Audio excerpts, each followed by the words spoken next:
populaire occitane, accélérateur de projet, vous présente l'interview Objectif News de 18h.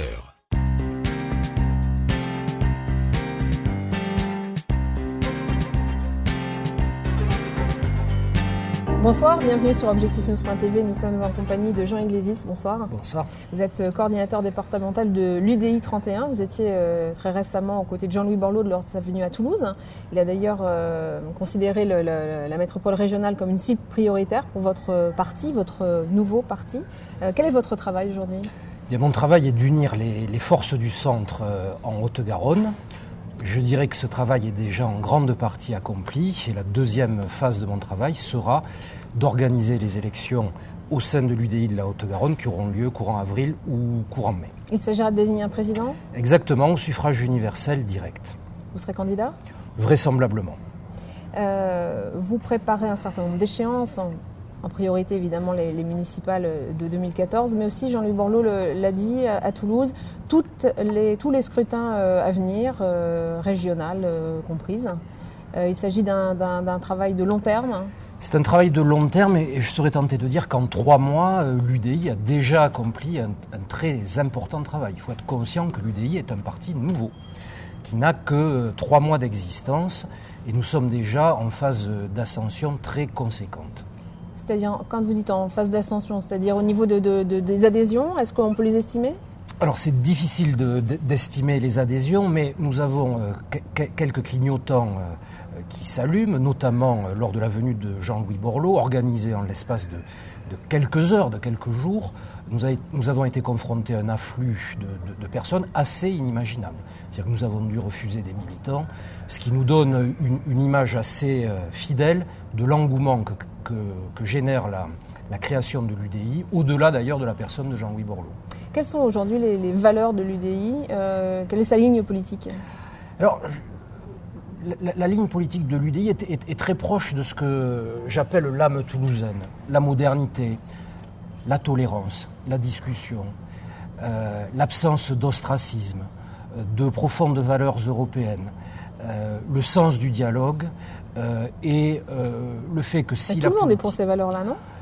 Écoutez, c'est pas l'impression que j'ai lorsque je regarde les batailles de bas étage qui peuvent se livrer dans différents endroits, où j'ai l'impression que l'on fait peu cas du dialogue et de la tolérance, en particulier, ou que l'on fait peu cas des valeurs européennes qui nous sont chevillées au corps. Pierre Cohen, cette semaine, a estimé que Jean-Luc Moudenc faisait partie de la frange dure de l'UMP. Est-ce que c'est votre avis aussi ? Non, ce n'est pas un qualificatif que j'emploierais. Jean-Luc Moudenc incarne simplement l'UMP. Je pense qu'il ne faut pas, encore une fois, ostraciser les personnes, les ranger dans des catégories. Le terme dur n'est pas quelque chose qui convient en la matière. Comment vont s'organiser la préparation des municipales à droite, ici à Toulouse ? Est-ce que ça sera en fonction de la dynamique de campagne qui se crée du côté de Jean-Luc Moudenc pour l'UMP ou du côté de Christine Vérac pour l'UDI, que finalement la tête de liste sera déterminée, ou est-ce que ça sera une décision nationale ? Écoutez, pour ce qui nous concerne, les choses sont assez claires. Autour de Christine de Vérac est en train de se construire une équipe et un projet. Pas mal de gens commencent à y travailler, des idées émergent, des idées qui seront novatrices et qui vont peut-être échapper à ce cercle infernal de discussions autour du précaré, de la sécurité ou des purs problèmes de querelles de personnes. Donc nous voulons redonner du souffle à cette ville au travers d'une campagne électorale et de la préparation d'un projet décomplexé, moderne, associant au-delà de l'UDI ce que l'on appelle la société civile, les citoyens tout simplement. Notre ambition, c'est de véritablement redonner de la respiration à cette ville et au-delà de cette ville, à la politique en Haute-Garonne et en Midi-Pyrénées.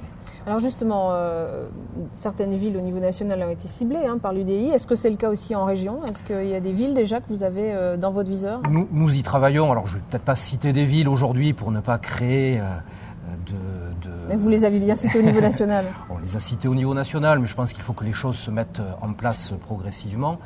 En tous les cas, ce que je peux vous dire, c'est que l'UDI, en partenariat ou pas avec l'UMP et la société civile, a vocation à présenter des candidatures dans la totalité des villes de l'agglomération toulousaine et au-delà.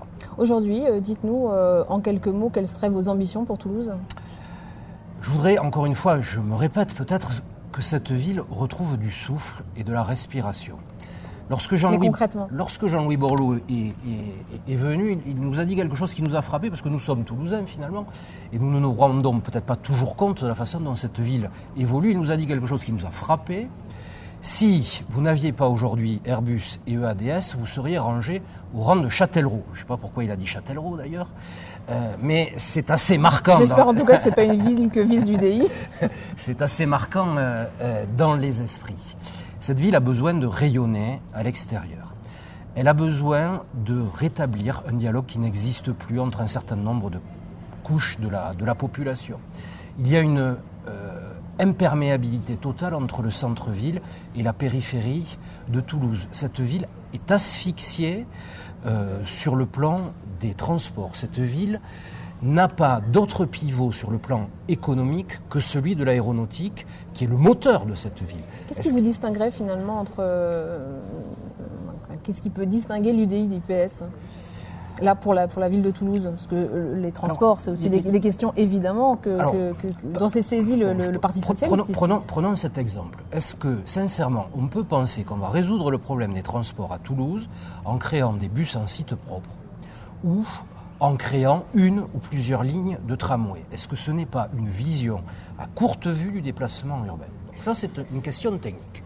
Sur le plan purement politique, ce qui nous différencie fondamentalement, c'est que nous n'avons pas l'ambition de confisquer cette ville au profit d'un parti politique.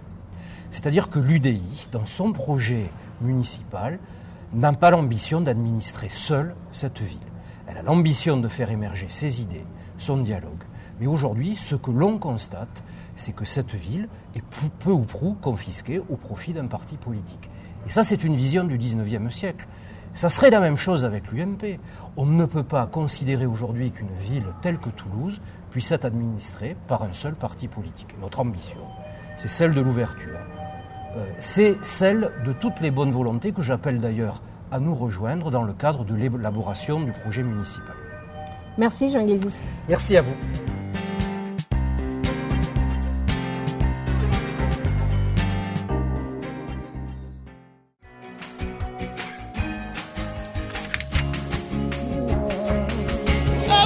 Banque Populaire Occitane, accélérateur de projet, vous a présenté l'interview Objectif News de 18h.